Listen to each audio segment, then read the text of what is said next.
Maapallo on pallon muotoinen, hieman avoiltaan letistynyt taivaalle.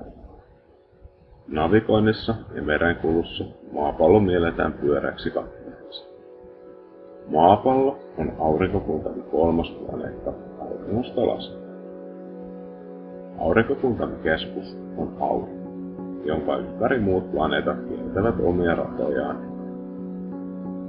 Aurinkokuntamme planeetat ovat auringosta lähellä: Merkurius, Venus, Maa, Mars, Jupiter, Saturnus, Uranus, Neptunus. Aikaisemmin Pluto miellettiin myös planeetaksi, mutta nyt luokittelu on kääpiöplaneetta. Maapallo kiertää aurinkoa ellipsin muotoista rataa pitkin.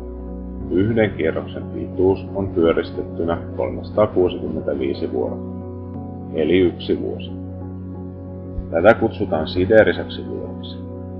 Maapallon liike suhteessa aurinkoon ja tähtiin on siis meidän aikakäsityksen perusta. Maapallon läpi kulkee kuvitteellinen akseli. Kohta, jossa akseli leikkaa maapallon pinnan, kutsutaan pohjois- ja etelämäreiksi. Akseli on 23,5 asteen kallistuskulmassa maapallon kiertävä näin. Maapallo pyörii akselinsa ympäri.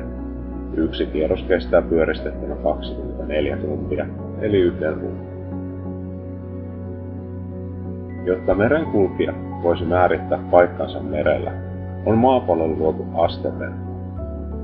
Maapallo on jaettu pituuspiireihin ja leveyspiireihin.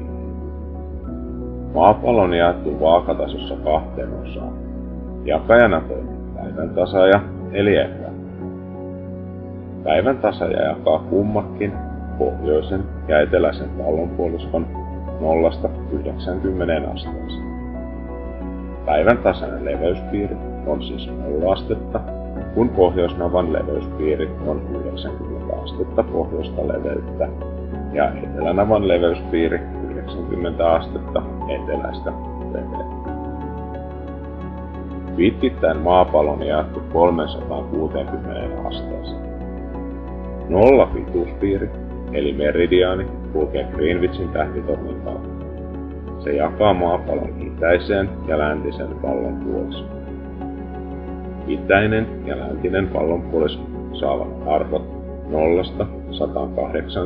astetta itäistä pituutta tai 0–180 astetta läntistä pituutta.